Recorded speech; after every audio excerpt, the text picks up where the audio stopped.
Hello everyone, good morning and welcome back to my channel daily blogger Indian channel. তোমাদের সবাইকে অনেক অনেক ভালোবাসা ও স্বাগত জানাই। আমি ইন্দ্রাণী চলে এসেছি তোমাদের সাথে আবার একটা ব্লগ শেয়ার করতে। আশা করছি ব্লগটা তোমাদের ভালো লাগবে। তো তোমরা সবাই কেমন আছো? আশা করছি সবাই খুব ভালো আছো, আর আমি তো খুবই ভালো আছি। তোমরা দেখে অবশ্যই হয়তো বুঝতে পারছো। তো তোমাদের বলেছিলাম আগের দিনের ব্লগে যে কালকে আমি একটা জায়গায় ঘুরতে যাচ্ছি। তো কোথায় যাবো না যাবো সেটা অবশ্যই তোমাদের জানাবো। মানে আজকে আমি সেই বেরিয়ে পড়েছি, তো কোথায় যাচ্ছি না যাচ্ছি সেটা তোমাদের এই ব্লগেই শেয়ার করব। তো দেখতেই পাচ্ছ যে রেডি হয়ে এখানে আমি মানে রিক্সা করে যাচ্ছি, এখন মানে যাচ্ছি অটো স্ট্যান্ডে।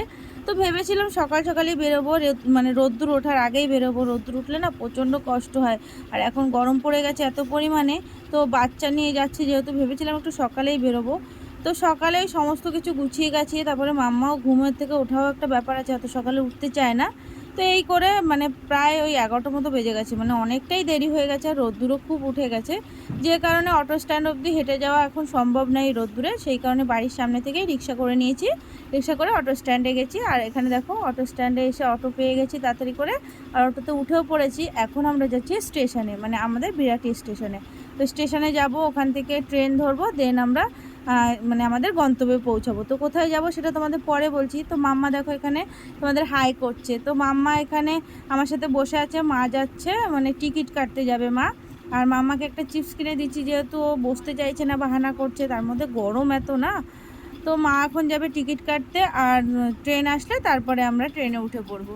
তো দেখো এখানে মা যাচ্ছে টিকিট কাটতে, আর মাম্মাকে নিয়ে আমি এখানে বসে আছি। মাম্মা যে চিপস খাচ্ছে, তো মাম্মা এখানে গুড়গুড় করছিল। আর এখানে দেখো যে মানে চকগুলো মুছে মুছে রেখেছে, মানে এখানে ওই আর্ট করে না বেশ রাস্তায়, তারপরে স্টেশনে। তো সেরকম একটা ছেলে এখানে খুব সুন্দর আঁকছিল, সবাই ভিডিও করছিল। তো আমি যখন এসেছি তখন অলরেডি ও মুছতে শুরু করেছে, মানে ওই আঁকাগুলো। তো যতটুকু দেখলাম বেশ সুন্দর সুন্দর এঁকেছিল, ঠাকুরের মূর্তি এঁকেছিল, তারপরে ওই আরও বেশ সুন্দর সুন্দর মানে আর্টগুলো করেছিল, খুব ভালো লাগছিল।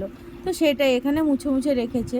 তো আমি আর ভিডিওটা করতে পারলাম না, অলরেডি অনেকটাই মুছে ফেলেছিল। তো তোমাদের সাথে কথা বলতে বলতে এখানে আমাদের ট্রেনও ঢুকে গেছে, আর এখন আমরা ট্রেনে উঠে পড়বো। ট্রেনে উঠে তারপরে আমরা যাব। আর যা রোদ্দুর আর যা গরম, মানে কি বলবো তোমাদের, অনেক দিন ধরেই ভাবছি আসবো আসবো, কিন্তু মানে আসার মানে মেইন হলো গিয়ে গরমের জন্য বেরোতেও ইচ্ছা করে না, জানো না। মানে ভাবি কি সারাক্ষণ ঘরেই থাকি, বেরোতেও না ইচ্ছাই করে না, কিন্তু তবুও ইচ্ছা তো হয় যে আসি। তো সেই কারণেই আর কি। তো এখানে ট্রেনে উঠে পড়েছি। তো এখন তোমাদের বলছি আমি কোথায় যাচ্ছি। আমি যাচ্ছি আমার মায়ের বাড়িতে। তোমাদের তো বলেছিলাম যে অনেক দিন হয়ে গেছে যাওয়া হয় না, তো সেই কারণেই ভাবলাম যে একটু ঘুরেই আসি। তো এখানে দেখো ট্রেন থেকে নেমেও পড়েছি, আর স্টেশনে নামার পরে না এত রোদ্দুর ছিল, তাড়াতাড়ি করে জানো না চলে এসেছি এখানে। ভাবলাম যে হয়তো এখানে টোটো পেয়ে যাব। তো টোটো তো ওখানে মানে স্টেশনে মানে টিকিট কাউন্টারের সামনে থেকে না নিতে চায় না। তো একদম অনেকটা মেইন রোডে হেঁটে এসে তারপরে উঠতে হয়। তো খুব কষ্ট হয়ে যাচ্ছিলো গরমের মধ্যে মাম্মাকে নিয়ে।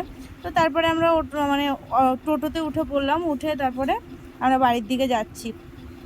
তো চলো, যে তোমাদের সাথে কথা হচ্ছে, আর মাম্মার এখানে না ঘুমও পেয়ে গেছে, যেহেতু অনেক সকালে ঘুমের থেকে উঠেছে।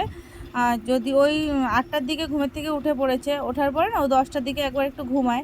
তো সেই ঘুমটা আর ঘুমাতে পারিনি, যেহেতু ওকে তখনই নিয়ে বেরিয়ে পড়েছি। তো মাম্মাকেও স্নান করিয়ে নিয়েছিলাম সকালবেলা, যেহেতু তখন বেলার দিকেই আমরা বেরিয়েছি। মাম্মা স্নান করে নিয়েছে, আমি করে নিয়েছি, মাও করে নিয়েছে।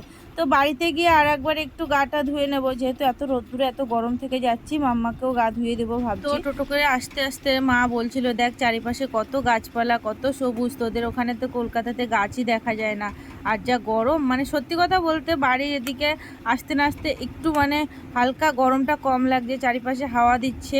আর মানে আমার শ্বশুরবাড়ি ওখানে মানে প্রচণ্ড গরম, ওখানে তো হাওয়ার কোনো বালাই নেই, তবুও যদি একটু ছাদে যাই হালকা হালকা একটু হাওয়া দেয়, তবুও যেন গরম লাগে, মানে ছাদের গরমটা ওঠে। তো তো এখানে এই যে কথা বলতে বলতে তোমাদের সাথে দেখো চলেও আসলাম বাড়ির গলিতে। আর এখানে এই যে টোটো থেকে নেমে পড়েছি, আর মাম্মা এখানে হাঁটতে হাঁটতে যাচ্ছে টুকটুক করে। তো ওদিকে মা ফোন করে দিয়েছে, দিদিরা রয়েছে বাড়িতে, ওরা এখন আসছে, বলছে তাড়াতাড়ি করে আয়, ব্যাগপত্রগুলো নিয়ে যা, খুব কষ্ট হচ্ছে গরমে। তো এখান থেকে আমরা চলেও আসলাম, দেখো এই যে বাড়ির গলিতে একদম ঢুকে গেছি। তো এখন আমরা যাচ্ছি, আর ওখানে দিদির মেয়ে, দিদির ছেলে, ওরা সবাই আসছে, মাম্মাকে দেখে দৌড়ে দৌড়ে আসছে। আর দিদির ছেলেটা মানে আসলো, এসে আর আমার কাছে আসলো না, শুধু বললো মাসিমণি এসেছে, মাসিমণি এসেছে বলে দৌড় দিয়ে একদম মাকে বলতে গেছে। মানে ও আনন্দে কি করবে নিজেও বুঝতে পারছে না। তো এখানে দিদির ছেলে ওই মামাকে নিয়ে মানে দিদির মেয়ে মামাকে নিয়ে নিল। আর ওই দেখো আমি বলছি ওকে যে গুড্ডু দাঁড়া কে শোনে, ও দৌড়ে ওর মাকে খবর দিতে যাচ্ছে মাসিমণি এসেছে। তো এই যে কথা বলতে বলতে চলে আসলাম, দেখো বাড়িতে এখন ঢুকছি। আর বাড়িতে ঢোকার পরে খুব কষ্ট হয়ে গেছে, স্বাভাবিক না, বাচ্চা কাচ্চা নিয়ে জার্নি করে তারপরে এই কষ্ট রোদ্দুরের মধ্যে, যে কারণে বাড়িতে ঢুকে আর সেরকমভাবে ভিডিও করা হয়নি। ঢোকার পরে ফ্রেশ হলাম, দেন খাওয়া দাওয়া করে নিলাম, দিদি রান্না করে রেখেছিল। তো সমস্ত কিছু মানে ড্রেস ট্রেস চেঞ্জ করে গা হাত পা ধুয়ে নিলাম, মাম্মাকে গা হাত পা ধুয়ে দিলাম। তারপরে ওই সিম্পল রান্নাই করেছে মা, মানে দিদি সেরকম কিছু রান্না করতে বারণ করেছি যে রোদ্দুরের মধ্যে আসছি, তুই পারলে একদম সিম্পল টক ডাল আলু ভাজা করে রাখবি। তো সেটাই করেছে, আর একটু মাছ ছিল সেই দিয়ে মাছের ঝোল করে নিয়েছে। তো এখন এই যে মাম্মা মানে মণিমার কোলে গিয়েছে, কি খুশি জানো না গিয়ে। তো বিকেলের দিকে আমরা একটু বেরিয়েছিলাম, সেই ভিডিওটা তোমাদের নেক্সট ব্লগে শেয়ার করব, কারণ এডিট করে উঠতে পারিনি সেই কারণে। তো চলো ভিডিওটা আজকের মতো এখানেই শেষ করছি। ভিডিওটা তোমাদের কেমন লাগলো অবশ্যই কিন্তু কমেন্টে জানিও, আর ভিডিওটা ভালো লাগলো অবশ্যই একটা লাইক করে দিও, আর আমার চ্যানেলটা সাবস্ক্রাইব করে চ্যানেলের পাশে থেকো। তো চলো আজকের মতো টাটা, সবাই সুস্থ থেকো, ভালো থেকো।